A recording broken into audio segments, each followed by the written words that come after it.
कि श्री राम को अच्छा महान मान लो, बहुत अच्छी बात होगी। नहीं नहीं, ये हमारे लिए आवश्यक है, क्योंकि उन्होंने उनके जीवन में किन किन कठिनाइयों से वो गुजरे और उन कठिनाइयों में किस प्रकार उन्होंने निर्णय लिए, ये हमारे लिए जानना अत्यंत आवश्यक है। ये ऐसे अचानक से शूर्पणखा आई है और शूर्पणखा बात कैसे कर रही है, मेरा तो तुम पर मन आ गया है, अब तुम मेरे ही पति बन जाओ। वो हंसते हैं और कहते हैं अरे मैं कैसे विवाह करूँ, देखो मेरी तो पत्नी यहाँ पर है, वो देखो मेरा भाई। तो वो हंस रहे हैं फिर, और वो लक्ष्मण को भी समझ आ रहा है। और फिर लक्ष्मण भी क्या कहते हैं कि मेरे साथ विवाह करके दासी क्यों बन जाना चाहती हो, उन्हीं से शादी करो तो मैं तुम्हारा दास रहूंगा वगैरह। जय जय श्री राम सब लोगों को। जैसा कि आप सब जानते हैं, आज प्रभु श्री राम की बात पूरा विश्व कर रहा है।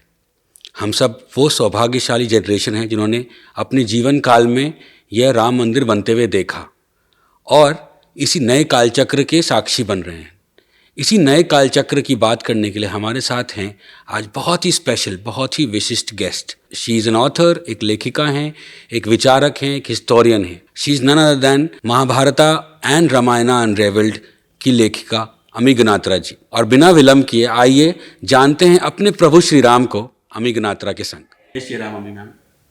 जय सिया राम। बहुत बहुत आभार अंकुर मुझे बुलाने के लिए, और आपने बहुत ज़्यादा कह दिया। ऐसी कोई औकात नहीं है कि वाल्मीकि जी के साथ कोई तुलना हो सके। बस ये है कि अवसर मिला है श्री राम की कथा पर बात करने का, सुनाने का, तो बस कृतज्ञ हूँ। मैम, आपको अवसर मिला इसलिए कि आप निमित्त थे, किसी ने निमित्त बनाया, ऐसा हम मानते हैं।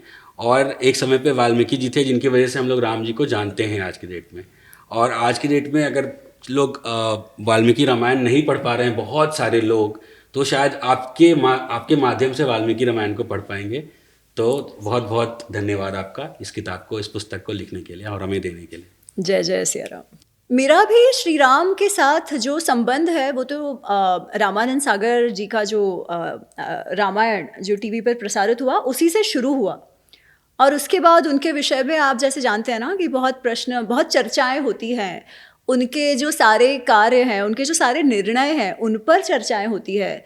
उनके लिए हमेशा एक बात कही जाती है कि ये तो मर्यादा पुरुषोत्तम है। और कितने लोग ये कहेंगे कि आज के कलयुग में तो कृष्ण नीति ठीक है, राम नीति ठीक नहीं है, क्योंकि राम की नीति आज के दिन के लिए तो बिल्कुल भी प्रासंगिक नहीं है। ऐसी बहुत सारी बातें होती थी। तो मैं भी यही समझती थी, क्योंकि मैंने भी पढ़ा तो नहीं था, जितना पता था वो टीवी में देखा था और जो सुना था। पर उसके बाद ये होने लगा कि जब मैंने इसीलिए कदाचित जो मेरे मन में भी धारणाएं थी, इसलिए जब मुझे जिज्ञासा हुई हमारे शास्त्रों को अधिक जानने की, तो मैंने महाभारत से शुरू किया, क्योंकि मुझे लगा था हाँ आज के दिन के लिए प्रासंगिक तो वही है।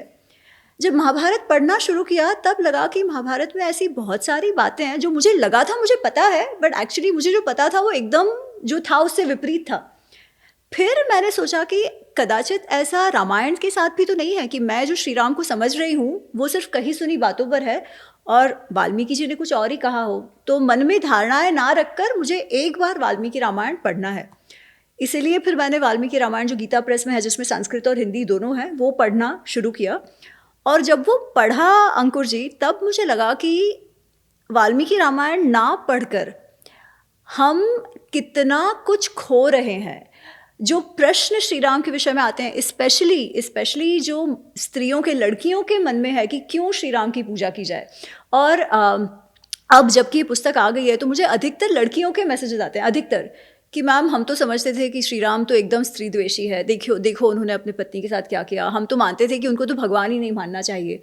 पर अब पुस्तक पढ़कर हमको लग रहा है कि नहीं, हम शायद समझ ही नहीं पाए हैं श्री राम को, और वो क्यों भगवान हम मानते हैं वो अब हमें समझ आ रहा है।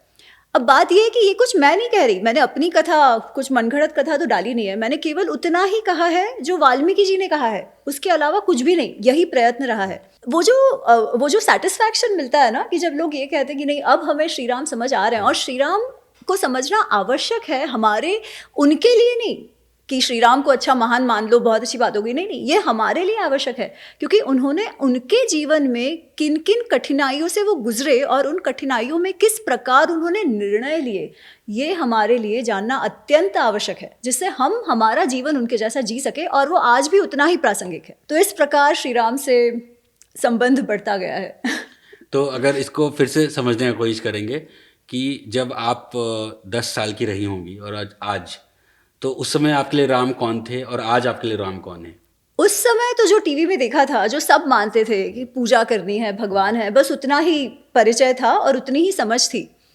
क्योंकि सब घर पे करते हैं तो करना है। फिर जब पढ़ने लगे, कॉलेज में गए, फिर ये सब चर्चाएं शुरू हुई, तब मुझे भी ये लगता था कि हाँ कदाचित, मुझे वो द्वेष की बात कभी नहीं थी, क्योंकि मेरे घर पे मेरी मम्मी भी जो है वो काफ़ी इन्वॉल्व हैं, शास्त्रों में इन्वॉल्व है और सबसे ज़्यादा अध्यात्म में इन्वॉल्व है। तो उन्होंने कभी ये जो भाव है ना कि अरे नहीं नहीं अपना कुछ बुरा है, ये कभी आने नहीं दिया। इसलिए आदर तो था, बट प्रश्न तो मुझे भी वही थे जो सबके हैं ना, और प्रश्न होते भी हैं, होंगे ही, कि भाई ठीक है, इतना बड़ा हम आदर का व्यक्ति मानते हैं, इतने हम महान उनको मानते हैं, और पर उन्होंने अपनी पत्नी के साथ ही इतना दुर्व्यवहार करने का करा है, तो वो कैसे मर्यादा में Justify. पुरुषोत्तम हो सकते हैं, वो उनको कैसे हम आइडियलाइज कर सकते हैं, और कदाचित उस समय अगर सही भी रहा हो तो आज कैसे सही है।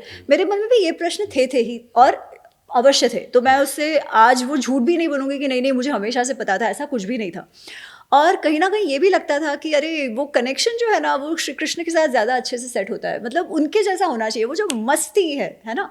और श्री राम को अगर हम समझे तो ऐसा लगता था कि बहुत स्टबर्न है, कह दिया ये तो केवल ये, बिल्कुल भी लचीलापन नहीं है। अगर लचीलापन नहीं है तो आज हम कैसे जिएंगे, आज का जो जीवन है उसमें तो लचीलापन होना चाहिए, तो कैसे उनको माने हम। तो आदर था, फिर भी प्रश्न थे। पर वाल्मीकि रामायण को पढ़कर बहुत सारी धारणाएं टूटी हैं, उनको ज़्यादा अच्छे से समझ पाई हूँ। और जैसे मैंने कहा, उनके लिए नहीं, हमारे लिए। तो मैं ये हमेशा कहती हूँ कि महाभारत अनरावल्ड मेरी पहली पुस्तक है, और पहली पुस्तक तो हमेशा हृदय के बहुत समीप होती है। पर जो इमोशनली एनरिचिंग जो अनुभव रहा है कि जो भावनाओं से जो जुड़ाव मेरा हुआ है, वो कदाचित रामायण अनरावल्ड से अधिक हुआ है। क्योंकि श्री राम का जीवन जो है, जिसके विषय में बात नहीं होती है, वो ये है कि वो किस प्रकार सारी भावनाओं को अनुभव भी करते थे और उनको एक्सप्रेस भी करते थे, उनके विषय में बात भी करते थे, बताते भी थे। फिर वो प्रेम हो, वो विरह हो, वो गुस्सा हो, सभी कुछ, परंतु अपने निर्णय वो कभी भावनाओं में बह के नहीं लेते थे। ऐसा नहीं था कि उनमें भावनाएं नहीं थी, भावनाएं तो हमसे भी अधिक थी, और वो बहुत ही, वो कहते हैं ना कि डीपली जो उनको महसूस कर पाता है, उस प्रकार की थी। अब हम लोग श्री राम को समझने की कोशिश करते हैं, और जो हमारा तरीका है समझने का, वो है कि श्री राम को उनके रिलेशनशिप से समझते हैं, उनके रिश्तों से समझना चाहिए। तो उनके ऑब्वियसली बहुत सारे रिश्ते रहे। He was a husband, he was a king for so many people, he was an enemy for so many people. Let's start for he was a पुत्र फॉर सबबडी। सो उसमें कैकई माँ आती हैं। तो आपके संवाद में आपने अपनी किताब में, क्योंकि मैंने आपकी किताब ही पढ़ी है, मेरे को वाल्मीकि रामायण समझ नहीं आया और ट्रांसलेशन पढ़ने का कभी मन नहीं किया, तो आपकी किताब ही पढ़ी है, तो उसमें मेरे को लगा कि उन्होंने कहीं कहीं पे ये उल्लेख किया है, लक्ष्मण से संवाद में ये उल्लेख किया है कि उनके अंदर एक डर था कि अगर मैं चला गया और तुम रह जाओ यहाँ पे, क्योंकि पता नहीं फिर मेरी माँ को, कौशल्या को कौन देखेगा, क्या होगा। So there was an apprehension about Kaikeyi. Obviously मतलब वो एक समझ में उनको आ रही होगी कि चीज़ें हमको जानना है, बट जैसा कि हर जगह प्रचलित है कि वो उन्होंने उतना ही आदर सत्कार, शायद ज़्यादा आदर कैकेयी को किया था, तो उनके मन में क्या था। तो इसका थोड़ा बैकग्राउंड समझते हैं कि वाल्मीकि रामायण में दशरथ जी और उनकी पत्नियों के बीच क्या डायनामिक्स था। इसके बारे में कम ही चर्चा होती है, पर जब हम सब जानते हैं कि कैकेयी माँ जो है वो शुरुआत में तो बहुत खुश हुई थी जब मंथरा ने उनको बताया कि श्री राम जो है वो राजा बनाने वाले हैं दशरथ। तो पहले तो वो कहती है अरे वाह बहुत अच्छी बात है, तुमको मैं देती हूँ, तुमको क्या उपहार चाहिए वो मैं देती हूँ। फिर मंथरा कहती है अरे तू तो मूर्ख है, तुझे समझ नहीं आ रहा कि क्या होगा, तेरे बेटे को राज्य से निकाल दिया जाएगा, राम सब हड़प लेगा, राम ही राजा बन जाएगा, तेरे बच्चों को कुछ नहीं मिलेगा वगैरह वगैरह। तो कैकेयी कहती है नहीं नहीं मैं जानती हूँ राम सबका ध्यान रखेंगे वगैरह वगैरह। अच्छा, फिर मंथरा और उकसाती है कि नहीं नहीं तुम समझ नहीं रही हो, भरत तो हमेशा कैकेयी में ही बड़ा हुआ है, लक्ष्मण को कोई दिक्कत नहीं है क्योंकि राम और लक्ष्मण के बीच तो बहुत प्रेम है, पर भरत के साथ ऐसा कोई संबंध है नहीं, और भरत अकेला है who is a challenger to Shri Ram's position, इसलिए सबसे ज़्यादा सावधान भी भरत को ही रहना चाहिए। तो धीरे धीरे उस पर असर हो रहा है, पर उस पर सबसे ज़्यादा किस बात का असर हुआ पता है? जब मंथरा ने उसे कहा कि अब तक तुम्हारे जो पति हैं दशरथ, उनकी सबसे चाहती रानी रही हो, वो हमेशा तुम्हारे पास ही आते हैं, अपनी पत्नियों को और किसी को नहीं देखते, केवल तुम्हारे पास आते हैं, जिसके कारण तुम्हें भी बहुत अहंकार है कि तुम राजा की सबसे प्रिय रानी हो। फिर वो कहती है अच्छा अब देखो क्या होगा, अब जब कौशल्या राजमाता बन जाएंगी तो सब भाव उन्हीं को देंगे, और आज क्योंकि तुम में अहंकार है कि तुम दशरथ की प्रिय हो, तुमने कैसे उनके साथ व्यवहार किया है, तुमने उनकी अवहेलना की है हर मौके पर, तो क्या अब जब उनके पास वो सत्ता आ जाएगी वो तुम्हारी अवहेलना नहीं करेगी? सोचना इस बात पर। ये जब होता है तब आग बबूला होने लगती है कैकेयी, और वो कहती है ये तो मैं सहन ही नहीं कर सकती कि कौशल्या को मुझसे ज़्यादा मान सम्मान मिले, वो राजमाता बन जाए, ये तो मैं सहन ही नहीं कर सकती। अच्छा, अब देखिए ये कब हो सकता है, उनको ये जो मन उनका बदलने लगा वो कब हो सकता है, जब वो जानती है ना कि अगर मैं कौशल्या की जगह पर होती तो मैं यही करती। अच्छा अच्छा, ये बात पहला इंस्टेंस है जब हमें पता चलता है कि कुछ तो वो डायनामिक्स में इशू है। अच्छा, यही बात फिर जब श्री राम कौशल्या माँ के पास जाते हैं बताने कि मुझे वनवास मिला है, तो कौशल्या माँ का इमीडिएट रिएक्शन ये है कि अरे, मैंने इस महल में एज अ रानी इतने दुख झेले हैं क्योंकि मेरे पति से मुझे वो सम्मान ही नहीं मिला है। उनका उनका जब कैकेयी से विवाह हो गया उसके पश्चात जो एक रानी को सम्मान मिलना चाहिए वैसा भी नहीं मिला है, कैकेयियों के दासी से भी कम सम्मान मुझे मिला है। वो कहती हैं कि वो कैकेयी की जो दासियां हैं वो भी मेरी अवहेलना कर देती है। तो मुझे ये था कि मेरा पुत्र जब बड़ा हो जाएगा, वो राजा बनेगा, तब जाके वापस मुझे वो मान सम्मान और खुशी मिलेगी, पर अब तो तुम भी जा रहे हो या तुम्हारे साथ भी ऐसा हो रहा है, मैं कितनी अभागिनी हूँ। तो ये वो भी कह रही है, कौशल्या माँ भी कह रही है। मतलब वो जो जेलसी होती है ना, वो को वाइफ्स की, सौतने जैसे हम कहते हैं, वो डायनामिक्स उनके बीच भी है। अच्छा, अब श्री राम ने कभी भी कैकेयी माँ और कौशल्या माँ या सुमित्रा माँ में कोई फर्क नहीं किया। कैकेयी ने भी भरत में और श्री राम में कोई फर्क नहीं किया, पर उसका अर्थ ये नहीं है कि कौशल्या माँ के साथ उनका संबंध बहुत अच्छा था, और उसका अर्थ ये भी नहीं है कि श्री राम देख नहीं रहे हैं क्या चल रहा है। सब देख रहा है वो भी, है ना। श्री राम के लिए एक शब्द का उपयोग करते हैं शुरुआत में नारद मुनि जी, और उसके बाद जो अयोध्या के लोग हैं वो कहते हैं पुरुष सारज्ञ। इनको लोगों की बहुत अच्छी समझ है, वो लोगों को बहुत अच्छे से समझ भी पाते हैं, उनका सामर्थ्य भी समझ पाते हैं, उनके गुण और अवगुण को भी समझ पाते हैं। तो अगर वो सबका समझ पाएंगे तो अपने माता पिता का नहीं समझ पाएंगे क्या, अपनी और माताओं का नहीं समझ पाएंगे क्या? तो वो ये सब देखते हैं, है ना। इसलिए, और उसके बाद जो प्रसंग हुआ कि जब उनको राज्याभिषेक होने ही वाला था, उस समय केवल भरत के लिए सिंहासन ले लेना इतना नहीं उन्होंने मांगा। उन्होंने क्या कहा, रामस्य अरण्य गमनम भरतस्य अभिषेचनम, कि राम को अरण्य में भेजो और भरत का अभिषेक करो। तभी भी दशरथ कहते हैं कि राम को क्यों भेज देना है, आप केवल भरत का अभिषेक करा लो, ये तुम चाहती हो तो ये भी कर दूंगा मैं। पर वो कहती है नहीं नहीं, राम को वनवास दो, ये सबसे पहला काम है ना। तो वो भाव भी जब उनके मन में आया तो उसका मतलब कहीं ना कहीं बुद्धि में कोई तो विकृति आई है ना, जो, और पहले से भी वो उनकी माँ को सही से ट्रीट नहीं कर रही, तो उनके जाने के बाद तो क्या ही करेंगी फिर। तो एक सत्ता, एक वो कहता है ना कि सबसे बड़ी वही हो जाएंगी। राजा तो ऑलरेडी दुखी हैं, राजा टूट चुके हैं, तो कारभार कौन संभालेगा, उन्हीं के हाथ में है, जिसको जैसा चाहिए वो ट्रीट करेंगी, है ना। तो इन कारणों से जो ये उनका जो डायनामिक्स रहा है, जो श्री राम ने देखा भी है, इन कारण से उनके मन में ये है कि उनके जाने के बाद कहीं उनकी माताओं के साथ, सुमित्रा माँ और कौशल्या माँ के साथ, और अन्याय ना हो। तो इससे हमको यही समझ में आया कि आपके हिसाब से, और आपके हिसाब से मतलब वाल्मीकि जी के हिसाब से, श्री राम का जो वन जाने का पूरा प्रकरण हुआ ट्रिगर्ड बाय मंथरा, उसमें एक्चुअली कौशल्या वर्सेस कैकेयी की डायनेमिक्स काम कर रही थी, because of which Shri Ram को जाना पड़ा। और ऐसे ही दो वुमेन की डायनेमिक्स शूर्पणखा वर्सेस सीता होती है जब श्री राम को कुछ करना पड़ा। So there are female people happening, मतलब उनकी चीज़ें वजह से चीज़ें उनकी चल रही थी। कहीं ना कहीं पिक्चर में भरत भी आते हैं या नहीं आते हैं, मतलब how should we see, because उसमें भरत के बारे में उन्होंने एक बार भी कुछ ऐसा बोला नहीं, बट उन्होंने ये ज़रूर बोला कि मैं और तुम चले जाएंगे तो कौन देखेगा मेरी माँ को। हाँ, तो उन्होंने जब ये कहा तब एक्चुअली लक्ष्मण भी कहते हैं कि वैसे तो भरत देखेंगे, और नहीं देखेंगे तो मैं फिर आके उनका वध कर दूंगा। परंतु भरत के लिए श्री राम को वो कॉन्फिडेंस है कि वो ध्यान रखेगा, क्योंकि अगर आप देखो जब चित्रकूट में वो पहुंच चुके हैं और भरत आता है, तो भरत तो पूरी सेना के साथ आता है ना।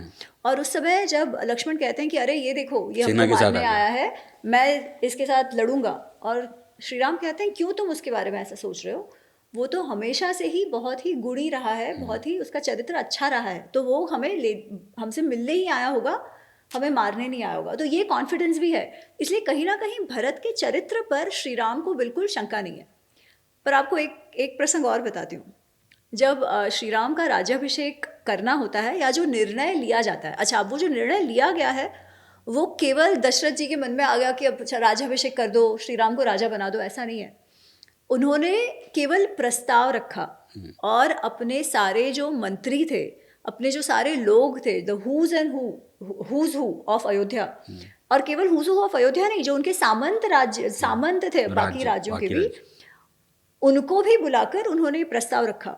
और जब वो प्रस्ताव रखते हैं तो सब तो कहते हैं हाँ हाँ श्री राम को ही बनाइए, हम सब इसके साथ सहमत हैं। तो दशरथ कहते हैं नहीं, आप मुझे बताओ क्यों आप सहमत है, केवल क्योंकि मैं राजा हूं और मैं कह रहा हूं इसलिए आप हाँ में हाँ तो नहीं मिला रहे, आप मुझे कारण सहित बताइए कि क्यों आप चाहते हो कि श्री राम राजा बने। तो इसमें अयोध्या का ये निर्णय था श्री राम को राजा बनाना, है ना। अच्छा, अब वो जो प्रस्ताव रखा दशरथ जी ने, उस समय भरत वहां थे नहीं, ठीक है। और राज्याभिषेक पहले निर्णय होता है कि एक आध महीने बाद जब पुष्य नक्षत्र होगा तब मनाएंगे। फिर अचानक से दशरथ कहते हैं नहीं नहीं नहीं, कल ही मनाते हैं। और फिर वो श्री राम को बुलाते हैं और कहते हैं कि मुझे कल के कल ही तुम्हारा राज्याभिषेक करना है। क्यों? क्योंकि भरत आ जाए उसके पहले मुझे कर देना है। फिर वो ये भी कहते हैं कि वैसे कोई मुझे शंका नहीं है तुम्हारे भाई पर, ठीक है, मुझे शंका नहीं है, वो तो बहुत ही चरित्रवान है और अपने भ्राता जैसे श्री राम तुम्हारा अनुसरण करने वाला है। परंतु राजलक्ष्मी का क्या कहना, अच्छे अच्छों की मति भ्रम हो जाती है, इसीलिए वो आए उसके पहले ही कर दो। अच्छा, मतलब कहीं ना कहीं वो जो डायनामिक्स चल रहा है और ये बात कि कैकई वाले या कैकई भरत को इन्फ्लुएंस करेंगे, ये बात उनके मन में है।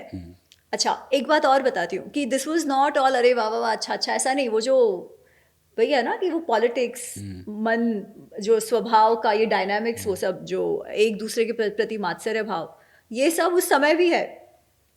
जब दशरथ प्रस्ताव रखते हैं कि श्री राम को राजा बनाना है, तभी वो 2 राज्यों को नहीं बुलाते, बाकी सबको बुलाते हैं, कैकेय और मिथिला। मिथिला को भी नहीं बुलाते, मिथिला को भी नहीं बुलाते, मतलब दोनों जो ससुराल पक्ष है हाँ। उनको बाहर रखा है क्योंकि उनका इन्फ्लुएंस ना हो। तो वो भी उन्होंने किया है। वो कहते हैं उनकी बात तो उनको पता चल ही जाएगा, पर इन्फ्लुएंस नहीं चाहिए उनका।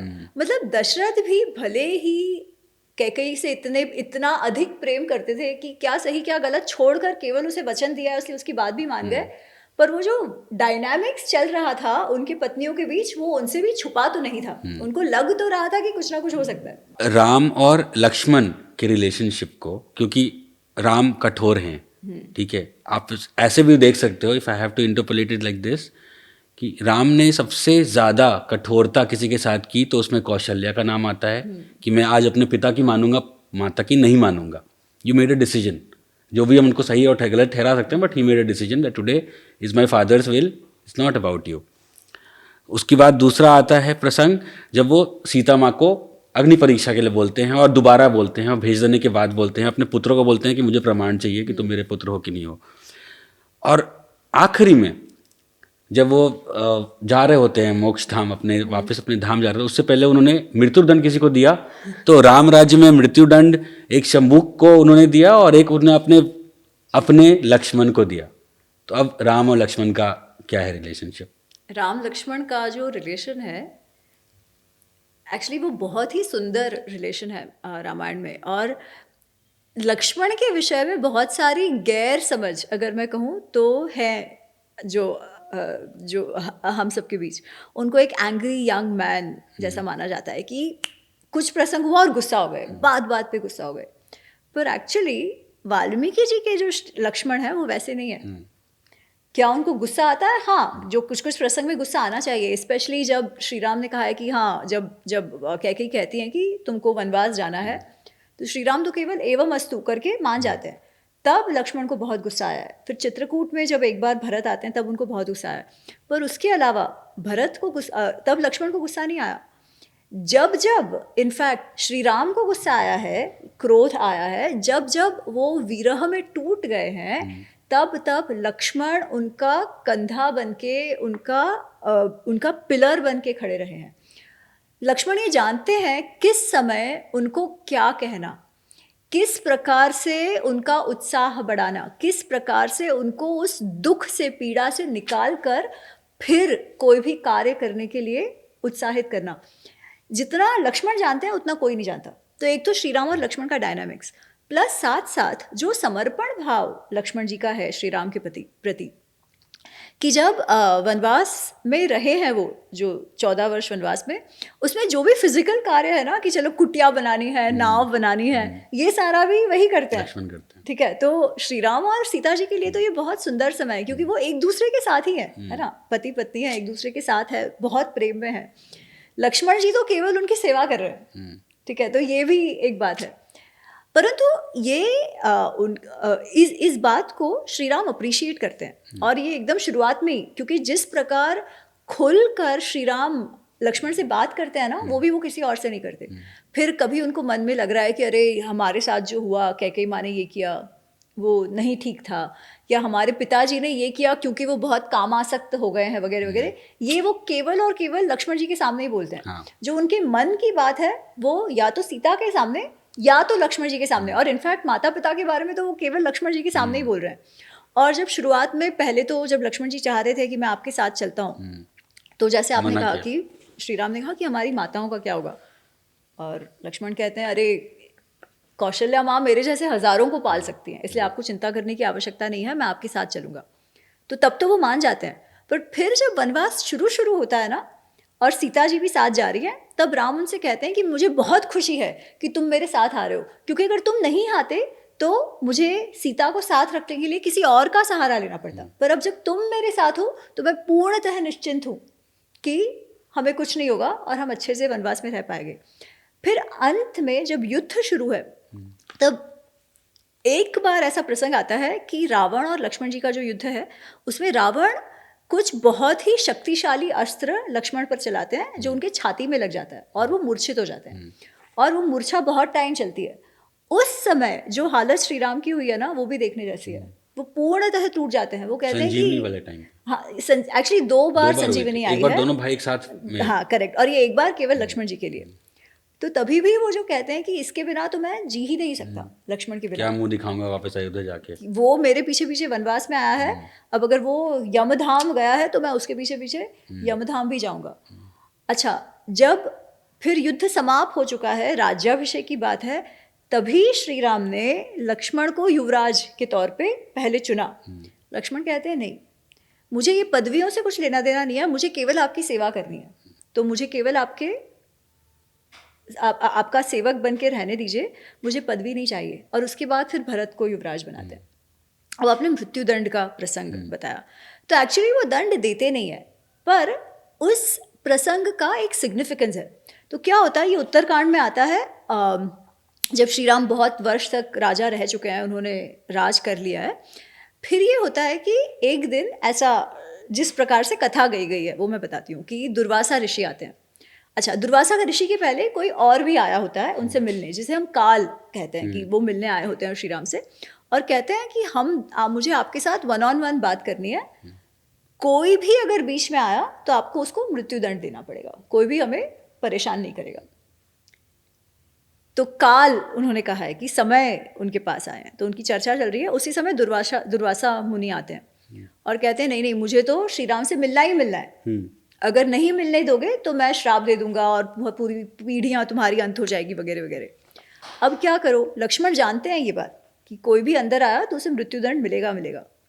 फिर भी दुर्वासा मुनि से श्राप वाप ना मिले, वो अंदर जाते हैं और काल का जो क्लॉज है वो टूट जाता है ना।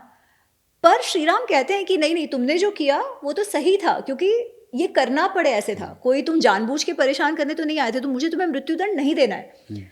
पर लक्ष्मण कहते हैं नहीं, जो रूल है वो रूल है, मैं स्वयं ही चला जाता हूँ। तो उनको दंड नहीं दिया, पर वो स्वयं जाने के लिए तैयार हो गए। श्री राम ने उन्हें रोका नहीं। और सबसे पहले जो देह त्याग है वो लक्ष्मण करते हैं। और जब देह त्याग लक्ष्मण का हो गया है, और काल के भी आने का जो सिग्निफिकेंस यही है कि भाई श्री राम अवतार का अब अंत होने का समय आ गया है, अब उनको फिर अपने धाम जाना है।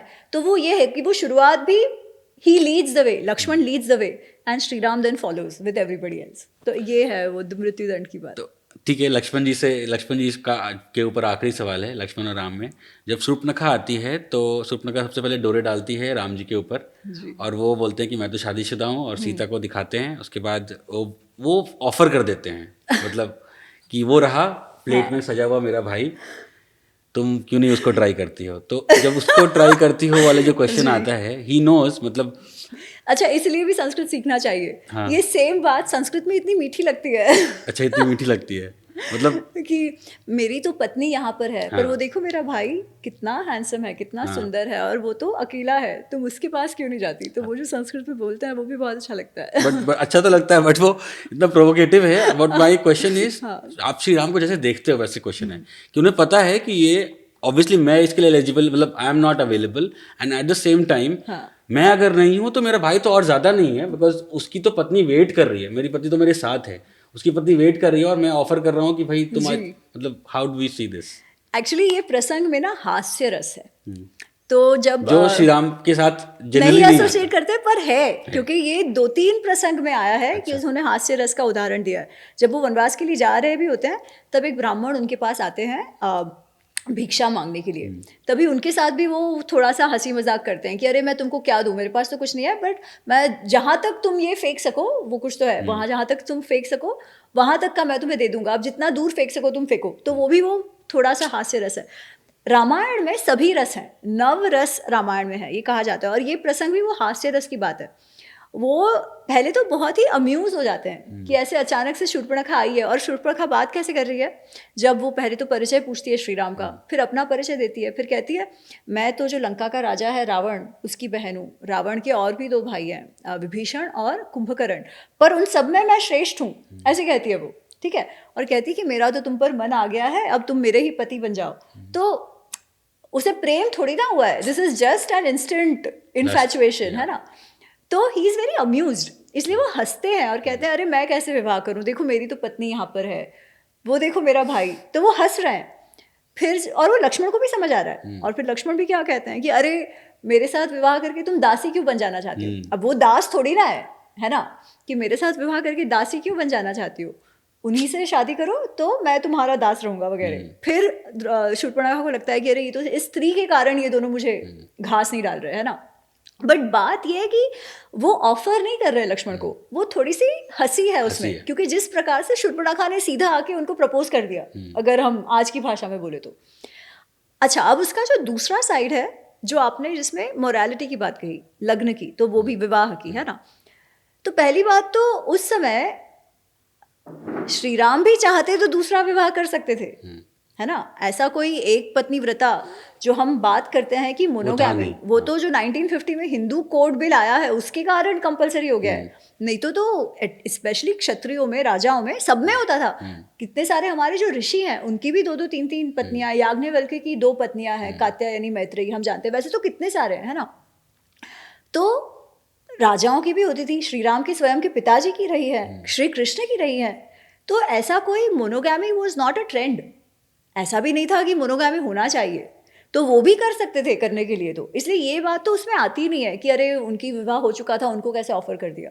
ये तो हम आज के कॉन्टेक्स्ट में, हिंदू कोड बिल आने के बाद के कॉन्टेक्स्ट के हिसाब से देख रहे हैं, इसलिए आज के लेंस से देख रहे हैं। बट राम जी ने ट्रेंड तो तोड़ा ही, मतलब ट्रेंड तोड़ा मतलब ट्रेंड सेट किया। हाँ, उन्होंने अपने चारों भाई, टाइम पे तीनों जो भाइयों ने भी किया, साथ में किया, वो उन्होंने सबसे अलग किया उस समय। पर ऐसा नहीं था कि उन्होंने ट्रेंड शुरू भी किया, क्योंकि उसके बाद तो महाभारत में तो कितनी सारी पत्नियां सबकी रही है। और राम और कृष्ण तो कॉम्प्लीमेंट, मतलब एग्जैक्टली 180 डिग्री ऑपोजिट हो जाते हैं। नहीं, एक्चुअली ऐसा तो बिल्कुल नहीं है, नहीं है ऐसा।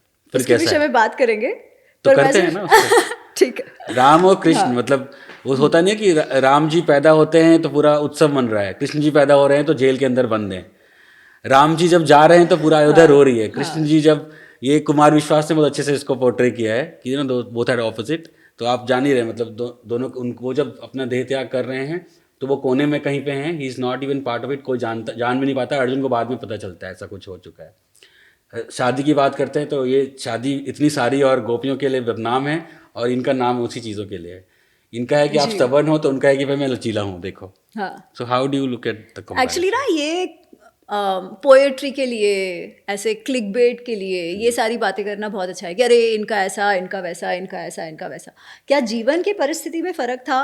एब्सोल्युटली था। क्या पर्सनालिटीज में फर्क था? एब्सोल्युटली था। पर ये जो बातें है ना कि ये एकदम रिजिड और वो लचीले, ये सब तो मेरे ख्याल से इसका कोई प्रमाण ही नहीं मिलता।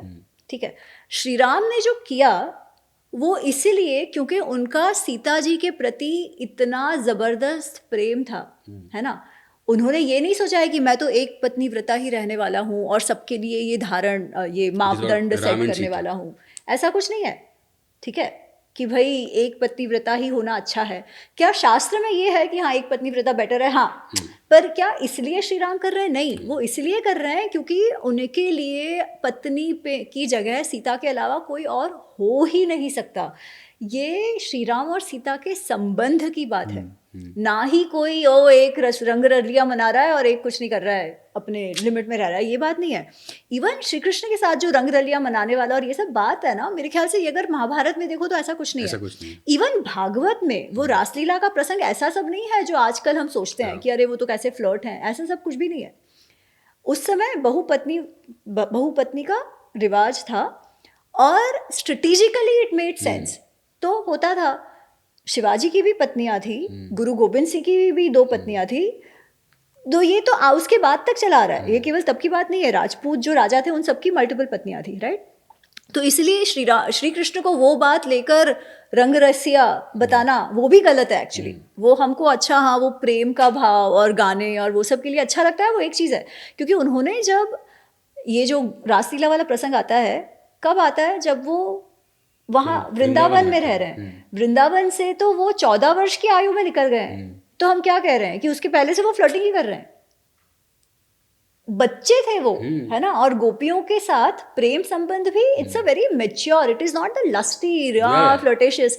वो तो हमको बात करने में अच्छा लगता है, इसलिए उनका व्यक्तित्व इतना मोहक है कि सब उनको प्रेम करते हैं। जब श्री राम के विषय में बात आती है तो उनका व्यक्तित्व भी ऐसा ही है। उनके लिए जब बात ये चल रही थी कि भाई उनको राजा बनाए कि ना बनाए, तो लोग कहते हैं कि प्रत्येक स्त्री, वृद्ध, बच्चा, सब ये चाहते हैं कि सारी जो स्त्रियां हैं वो भी चाहती हैं कि नहीं नहीं श्री राम ही बने, क्योंकि वो ऐसे हैं, वो सबके साथ प्रेम से बात करते हैं। तो इस तरीके का कंपैरिजन ना मुझे तो ठीक नहीं लगता, पहली बात। और उसका कारण है इस एक्चुअली केवल इस टॉपिक पे मैं और घंटा बात कर सकती हूँ कि क्यों ये गलत है, उनके हर एक जीवन की सारे निर्णय ले लेके। ठीक है, तो सबसे पहली बात, भगवत गीता में श्री कृष्ण कहते हैं कि यदा यदा ही धर्मस्य ग्लानिर्भवति भारत, जब जब धर्म की हानि होगी तब तक मैं अवतार लूंगा। फिर अवतार वो क्यों लेते हैं?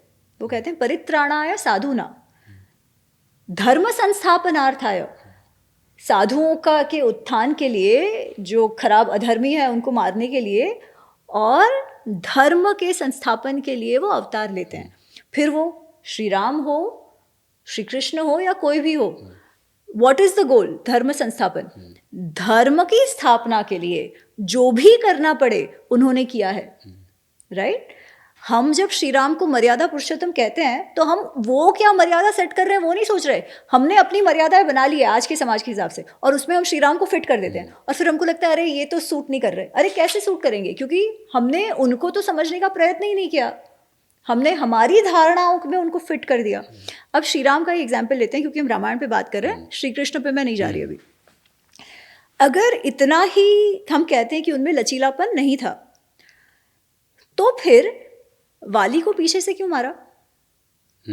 ठीक है, इतना ही अगर उनमें लचीलापन नहीं था तो विभीषण को केवल अपने साइड लिया ही नहीं, लेकर तुरंत उससे सबसे पहले क्या पूछा कि तुम मुझे बताओ लंका की क्या बलाबल है, कि क्या स्ट्रेंथ्स एंड वीकनेसेस है, क्या आपकी आर्मी स्ट्रेंथ है, क्या फोर्टिफिकेशंस है, सब मुझे बताओ।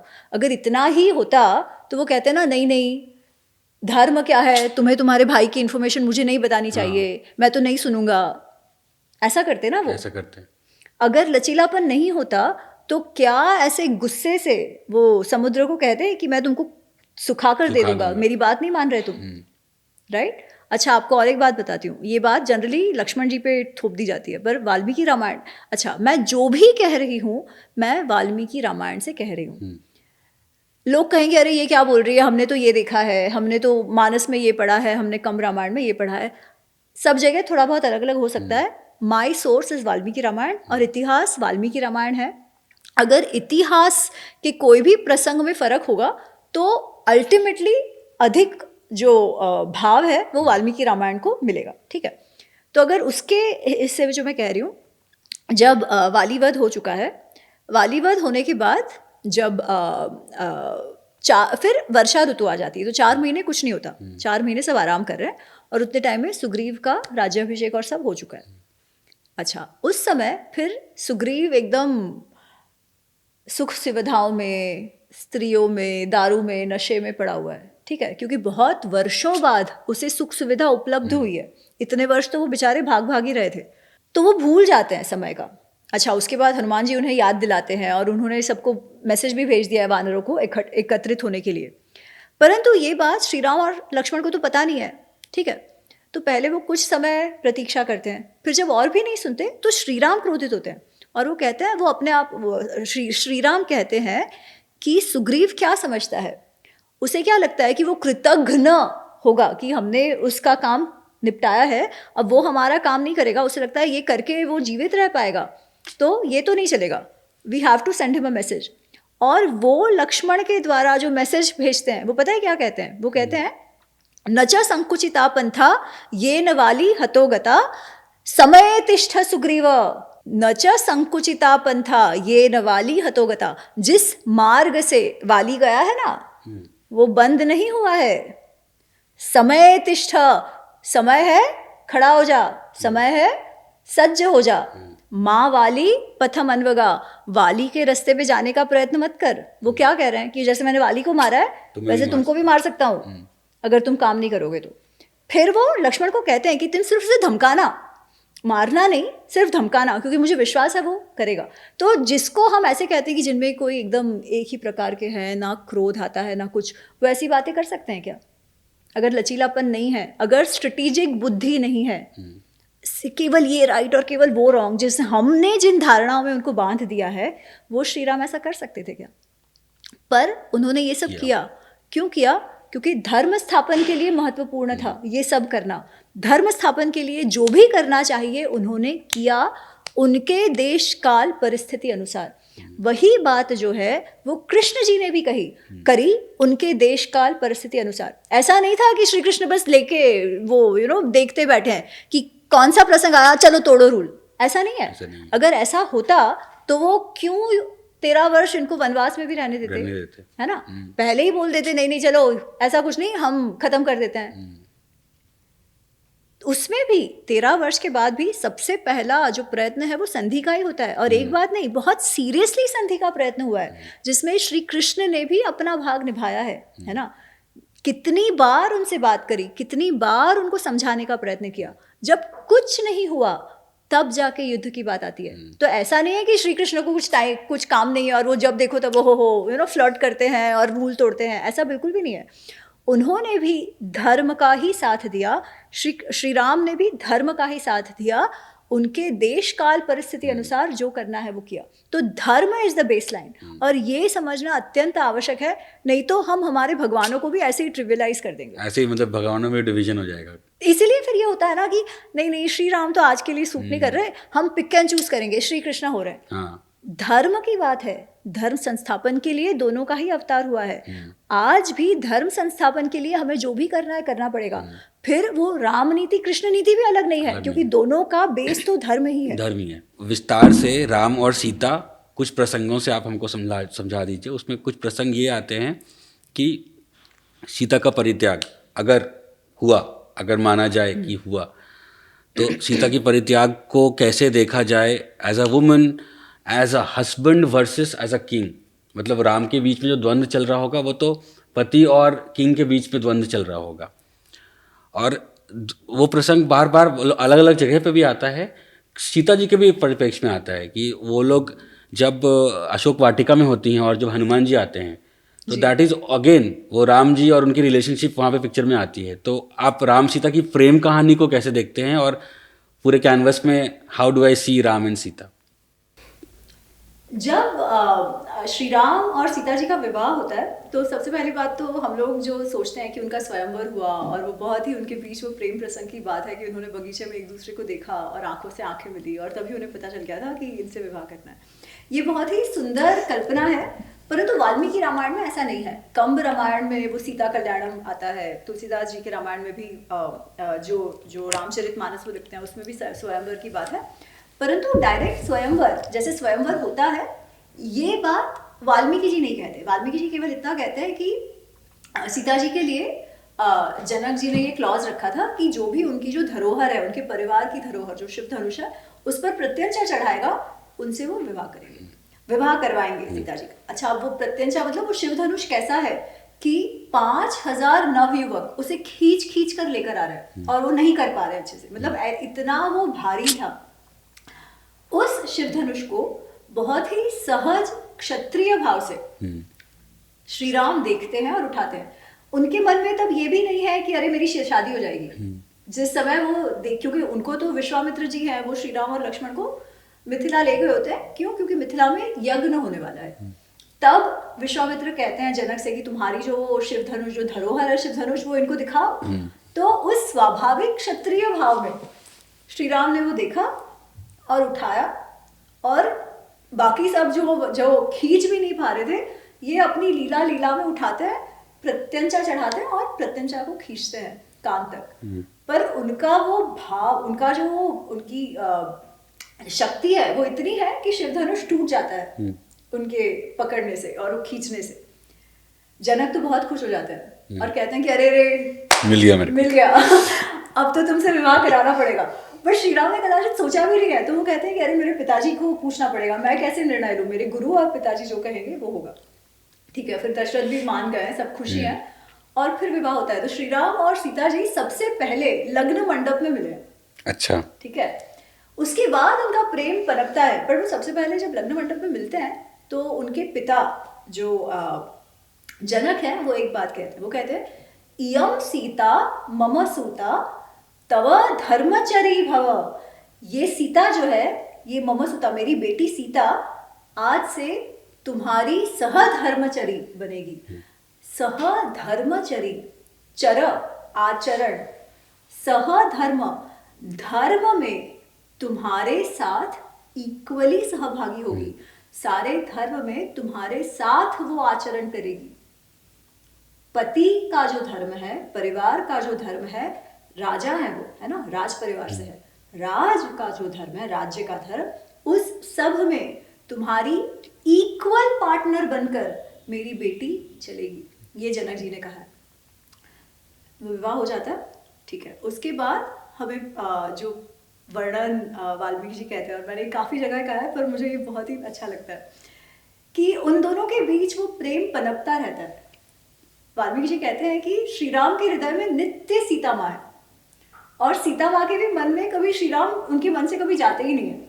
तो जो शुरुआत के विवाह के बाद का जो उनका जीवन है वो अत्यंत सुंदर है, जो अयोध्या में वो रह रहे हैं। और उनके बीच का जो प्रेम है वो इतना गाढ़ हो गया है कि वाल्मीकि जी कहते हैं कि उनको शब्दों की भी आवश्यकता नहीं है एक में एक से बात करने के लिए। आख्यातम हृदयाम हृदि, कि अपने एक दूसरे के हृदय से ही वो बात करते हैं। एक दूसरे से कोई भी भाव छुपे नहीं है, एक दूसरे से कोई भी विचार छुपे नहीं है। तो ऐसा उनका संबंध है। इसीलिए जब वनवास श्री राम को मिला है और वो सबसे पहले जाके अपनी माता को कहते हैं, लक्ष्मण जी को तो बहुत ही गुस्सा है, माता को भी उनके दुख हो रहा है कि अरे मेरे बेटे के साथ ऐसे क्यों हो रहा है। जब वो फिर अपने कक्ष में जाते हैं, अच्छा तब तक तो उनका भाव एकदम ही जैसे कुछ नहीं हुआ, एकदम शांत भाव के है वो। पर जैसे ही वो अपने कक्ष में पांव रखते हैं, सीता माँ उठकर खड़ी हो जाती है, क्योंकि उनको समझ आ जाता है कुछ तो गड़बड़ है।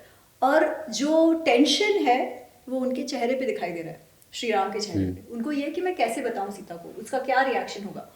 पर जैसे ही वो वनवास की बात करते हैं तो श्री राम ऐसे कहते हैं कि देखो ऐसा हुआ है, मेरा राज्याभिषेक नहीं होना, मुझे वनवास मिला है, मुझे आज के आज वन जाना पड़ेगा और तुम यहाँ पर मेरे माता पिता की सेवा करना, भरत शत्रुघ्न का ध्यान रखना, उनके सामने मेरी बहुत बढ़ाई कभी मत करना, एक अच्छी नागरिक बन के रहना, इस प्रकार वो कह रहे हैं। सीता जी को इस बात से ये प्रश्न भी उनके मन में नहीं आया कि अरे वनवास क्यों जा रहे हो, ठीक है, ये तो प्रश्न ही नहीं है। वो कहती है अरे ऐसे कैसे कह रहे हो आप, अच्छा ऐसे कैसे कह रहे हो, क्या वो ये नहीं कह रही कि क्यों ऐसे कह रहे हो कि वनवास जा रहे हो, वो कह रही है वनवास जा रहे हो ठीक है, पर मैं यहाँ रहूंगी, मुझे छोड़ के चले जाओगे ऐसे कैसे, तुम वनवास जा रहे हो, मैं भी तुम्हारे साथ चलूंगी। तो उनके मन में भी ये बात नहीं है कि उनको वनवास क्यों हुआ, उनके मन में केवल इतना है कि ठीक है जाना है वहां जाओ, मैं भी साथ ही चलूंगी। चलूंगी। अच्छा, अब कई बार सीता माँ को ऐसे अबला सा पोर्ट्रे पोर्ट्रे किया करते जाता है। ये जो प्रसंग है उससे हमें पता चलता है कि उनका डायनामिक्स कैसा है। तो वो जब कह रहे हैं कि तुम यहाँ रहो और मैं जा रहा हूँ, तो और सीता माँ ने कहा कि ऐसे कैसे तुम चले जाओगे, मैं तो साथ चलूंगी। तो श्री राम वापस कहते हैं नहीं नहीं तुम यहाँ रहो, माता पिता का ध्यान रखो वगैरह वगैरह। तो सीता माँ कहती है तुम मुझे मत समझाओ मेरा धर्म क्या है, मुझे सब पता है मेरा धर्म क्या है, मुझे मेरे माता पिता ने अच्छे से बताया है कि मुझे क्या करना चाहिए, और मुझे पता है मुझे केवल मेरे पति का अनुसरण करना चाहिए। तो अगर आप वन जा रहे हो तो मैं भी वन जा रही हूँ, नथिंग आज, ठीक है। तभी भी वो ये कहती है एकदम कि तुम मुझे मत समझाओ हाँ मेरा धर्म क्या है, इस प्रकार से कहती है।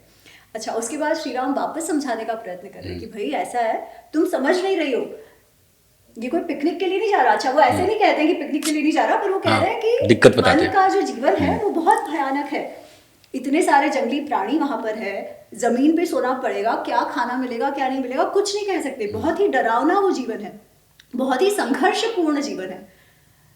तो सीता जी कहती हैं कि मतलब वो बातें उनकी चल रही है और वो और भी उन्हें बताने का प्रयत्न कर रहे हैं कि कितना संघर्षपूर्ण जीवन है, कैसे तुम जियोगी, डर जाओगी। उसके लिए सीता माँ कहती है अच्छा मैं नहीं जानती कि मेरे पिताजी को पता है या नहीं कि उनका जो जमाई है वो पुरुष के रूप में स्त्री है, ऐसे वो कहती है कटाक्ष में, क्योंकि तुम आप दुनिया भर की रक्षा कर सकते हो, मेरी नहीं कर सकते, मुझे आप डरा रहे हो कि तुम कैसे रहोगी, आप हो तो फिर मुझे डर होना ही नहीं चाहिए, है ना। तो उसके लिए भी वो कटाक्ष करे कि मेरे पिताजी को पता है कि मेरा विवाह जो है वो पुरुष रूप में स्त्री से हुआ है, इस प्रकार से वो कहती है। और फिर वो बहुत ही रोने लगती है, ठीक है। तो जब वो रोने लगती है तब श्री राम वो भी बहुत भावुक हो जाते हैं और कसके से गले लगा देते हैं सीता माँ को और कहते हैं देखो ऐसा है कि मुझे किसी से भी डर नहीं है, अगर मैं चाहूं तो मैं सबको हरा सकता हूं, उतना मेरे में पराक्रम है, परंतु, और इसके बाद सुनिए वो क्या कहते हैं, वो कहते हैं तव अभिप्राय अविघ्नाय वासम न रोचये अरण्ये। वो कहते हैं मैं तुम्हारी रक्षा तो अवश्य कर सकता हूं, परंतु तुम्हारा मत जाने बिना मैं तुमको वनवास तुम पर थोप नहीं सकता। वनवास एक बहुत कठिन निर्णय था, है ना। वो ये कहे कि मैं वनवास जा रहा हूं, मेरी पत्नी को ले जाऊंगा, उसे आना पड़ेगा मेरे साथ, नहीं, वो कह रहे हैं वो निर्णय तुम्हारा है, अब जब तुम जाना चाहती हो तो विश्व की कोई शक्ति मुझे रोक नहीं सकती। फिर वो कहते हैं अनुगच्छस्व माम भीरु सह धर्मचरी भव। फिर भी वो कहते हैं कि तुम मेरे साथ चलो और मेरी धर्मचरी बनो, सह धर्मचरी बनो, जो वही बात है वो वापस कह रहे हैं कि तुम मेरी सह धर्मचारिणी बनो, कोई मुझे रोक नहीं सकता तुम्हें लेकर जाने के लिए। और उस समय जब वो कह रहे हैं कि तुम्हारे मत जाने बिना मैं नहीं जाऊंगा, उसके पहले वो कहते हैं कि तुमको दुख देकर मुझे तो स्वर्ग भी नहीं चाहिए, कि वो बहुत ही सुंदर है। और मुझे कई बार लड़कियां आके कहती तुमको दुख देकर तुमने तुम्हारा बिना आपने बताया हाँ, वो कहते हैं कि मैम ये लिख कर दो मुझे आप। तो वो जब श्री राम जब ये कहते हैं कि तुम्हारा अभिप्राय जाने बिना मैं तुम पर थोप नहीं सकता वनवास, उसके पहले जब सीता जी रो रही हैं और जब मैंने कहा कि श्री राम ने उन्हें गले लगाया, तो वो कहते हैं देवी तव पत दुखे न स्वर्गम अपी न अभिरोचे, कि तुमको दुख देकर मुझे स्वर्ग भी नहीं चाहिए और त्वया बिना स्वर्गम अपी न रोचे, कि तुम्हारे बिना स्वर्ग भी नहीं चाहिए। ये उन्होंने कितनी बार कहा है। प्राणेतर प्रिय भार्या, प्राणों से भी अधिक प्रिय भार्या हो तुम मेरी, ये भी कितनी बार श्री राम ने कहा है। मतलब आप समझ सकते हो कि कैसा प्रेम है उनका। वो आज हम जब लव स्टोरीज की बात करते हैं ना, तो ये लव स्टोरीज की लव स्टोरी है। हाँ, इतना सुंदर बहुत संबंध है बहुत। तो ऐसे पुरुष को, है ना, जो अपनी पत्नी का अभिप्राय इस निर्णय के लिए भी पूछ रहा है, उसको हम कहते हैं देखो कैसा उन्होंने अन्याय कर दिया। मेरा यहाँ पे एक सवाल है। हाँ। मेरा सवाल ये है कि ठीक है अन्याय कर दिया तो हम जस्टिफाई कर लेंगे कि देखो इतना इतना लव, इतना बॉन्डिंग है। As Rama as a lover, Rama प्रेम में है सीता के, और वो अधिकारी भी है उस प्रेम के, तो उन्होंने अपना अधिकार क्यों नहीं जताया? आपने बोला कि मत थोप नहीं सकते, तो पहले तो उन्होंने पूरा दूसरा वाला पार्ट किया कि भाई मैं, और आपने ये भी साथ में कहा है कि दोनों मेंटली इतने फ्रीक्वेंसी तो मैच कर रहा है कि they know what the other person will want. तो राम को पता है कि सीता मेरे बिना खुश नहीं रहेगी और मेरे साथ चलेगी, मतलब ही मस्ट हैव बीन नोइंग। जैसे आपने बोला ना कि he could understand Kaushalya and Kaikeyi का chemistry, he definitely understand his and Sita's chemistry. तो उन्होंने वहां पे एज अ लवर क्यों नहीं बोला कि सीता मुझे भेज दिए जा रहे हैं, तुम भी मेरे साथ चलो, कभी तो झुक के बोलो कि मेरे साथ चलो, मुझे तुम्हारी जरूरत है। हाँ, तो ये थोड़ा फर्क है ना, प्रेम मतलब कर्तव्य भाव या प्रेम मतलब अधिकार। कर्तव्य भाव अगर है प्रेम में, तो वो अवश्य ये जानना चाहेगा कि वनवास के लिए सामने वाले का क्या मत है, ये जानते हुए भी कि मेरे साथ आएगी, पर what is she getting into, ये उनको पता होना चाहिए कि आपने कह दिया मेरे साथ वनवास चलो, फिर वहां जाके उसे पता चले कि भाई कितना दुख है, यहाँ तो जंगली जानवर है, कहाँ मुझे लेकर आए। अच्छा, सीता जी भी जो है वो महलों में पली बड़ी है ना, सारी सुख सुविधाओं के साथ पली बड़ी है, उन्हें पता नहीं कि कितना कष्ट है उस जीवन में जो वनवास का है। अच्छा, ऐसे होता ना कि कहीं मौज मजे करने चले जा रहे होते कि भाई वाटिका में घूमने जा रहे हैं और कहते कि नहीं तुम्हें मेरे साथ चलना होगा, तो अलग बात है। यहाँ पे वैसा नहीं है, यहाँ तुम उनको और कठिनाइयों में ढकेल रहे हो, तो वहां पे आप अधिकार कैसे जमा सकते हो? वहां तो आपका कर्तव्य है कि आप सामने वाले से पूछो, भले कितना ही प्रेम हो, है ना, जानते भी हो कि कदाचित वो आएगी। तो ये भाव कि कब अधिकार जमाना और कब कर्तव्य भाव होना, ये भी प्रेम में होना चाहिए। नहीं तो फिर यही होता है ना कि अरे मैंने कहा तो चलना ही पड़ेगा, प्रेम में ये नहीं हो सकता। तो ये बात है। पर आपने जो प्रश्न पूछा था आगे जाके कि क्यों परित्याग किया, अगर इतना प्रेम है, और मुझे लोग पूछते हैं कि अच्छा आप कहते हो इतना प्रेम है, अच्छा प्रेम है मतलब छोड़ दो, एंटी क्लाइमैक्स हो गया, एग्जैक्टली।